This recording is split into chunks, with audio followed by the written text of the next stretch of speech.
Zygarde is a very special Pokémon, albeit a forgotten one, but it being a powerful legendary that is divided into various cells and cores that service the ecosystem is something that is pretty interesting. And also, the fact that it can have various forms depending on the number of cells you have available makes it even better. And this made me think just a little. So hey, I'm not so a strainer, and what about more forms? Let's get into it. Zygarde, the Aura Trio leader, has 3 forms, unless you count the cores and cells as forms, but I don't. Those are parts of the Pokémon, but I'd say they're not forms of the Pokémon. It has 10% Zygarde, a dog likely based on Fenrir, 50% Zygarde, a slug snake likely based on Jormungandr and Nidhogg, and of course Complete Zygarde, which can be based on Hell, but I think that one was always a bit of a stretch to make them all fit the children of Loki. It is cool though, and I can kinda see where they're going with it. I always found it weird why we only have a 10%, a 50% and then 100% Zygarde. It's just kinda strange. And I always thought it would be much more interesting to add a couple more. Just like it would be much more interesting if you liked and subscribed, for example. And so, can that even happen? Our Zygarde lore tells us that those are its only forms, but then again, our Palkia and Dialga lore also told us that there were no Origin Palkia and Origin Dialga, but we kinda got them in Pokémon Legends Arceus. Their lore was not really too explored in Sinnoh. They were there, but they were kinda kept as a mystery, and so adding things to them didn't really feel out of place. And what other Pokémon was kinda kept as a mystery, even more than the Creation Trio, and never really got explored at all. Well, that's just Zygarde for you.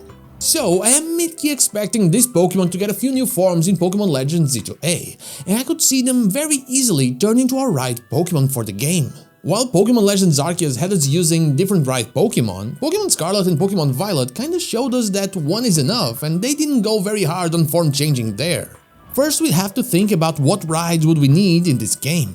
I have a whole video about what right Pokémon I could see happening here, and I even mentioned the possibility of Zygarde doing it. You should check that out and tell me your picks, but this time I won't think too hard.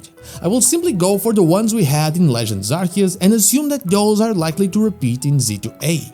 And with that in mind, we had Wyrdeer as our runner, Ursaluna as our item finder, Basculegion as our surfer, Sneasler as our climber, and Braviary as our flyer.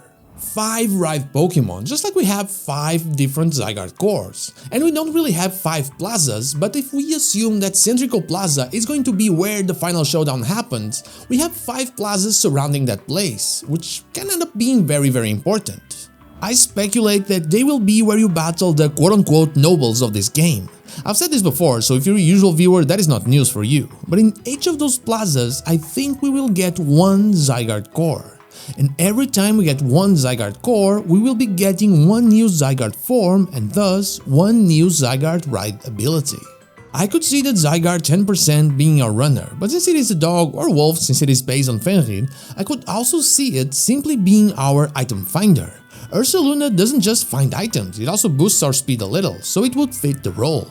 And that takes us to good old new 25% Zygarde, a Zygarde form based on Sleipnir, another one of Loki's children that is a horse that has 8 legs and is said to be incredibly fast. This would be the perfect creature to replace Wyrdeer in Lumiose City. Also, Unlimited Magic 7 had the same idea as me, but since they're a lot more talented than I am, they drew this exact form which looks absolutely fantastic and is better than any concept I could even think of. I thanked you already on Discord, but thank you so much for being part of the community. I know that the ability to move faster is usually the first thing you get in a game, and it has been like that since always in Pokémon as well, but I believe that here the item finder will be more important, since you can use it to find Zygarde cells. And because of that, I feel like this ability might be more important than just moving fast through the city. But now, let's carry on. Then we have our oldest friend, Zygarde 50%, the slug snake dragon itself, based on Jormungandr and Nidhogg, and it would be our climber and also our descender. I thought about it being our surfer, but despite its usual connection to Jormungandr, the world serpent that dwells in the world sea, it really does have more of a Nidhogg vibe to it. It's clear that Zygarde 50% really likes the underground, just as Nidhogg, the dragon that gnaws at the roots of Yggdrasil, does, and so I can see it being the one we'll use to climb and descend. Now comes the part where if I decide that Complete Zygarde gets achieved in one of these plazas, then it will be our flyer.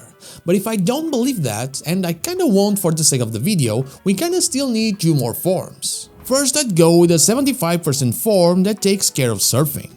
The rest of Loki's children aren't particularly interesting, only how they die is interesting and kinda brutal, but there's another thing associated with Loki that can easily serve as our surf ride. And so, I think we will get a dragon ship Pokemon based on Naglfar, the ship of the dead that was sailed by Loki himself. As you can see, I'm not really that much of an artist, but I kinda had to give you a concept after that awesome Sleipnir Zygarde art, so I apologize for this last one and the one you're about to see.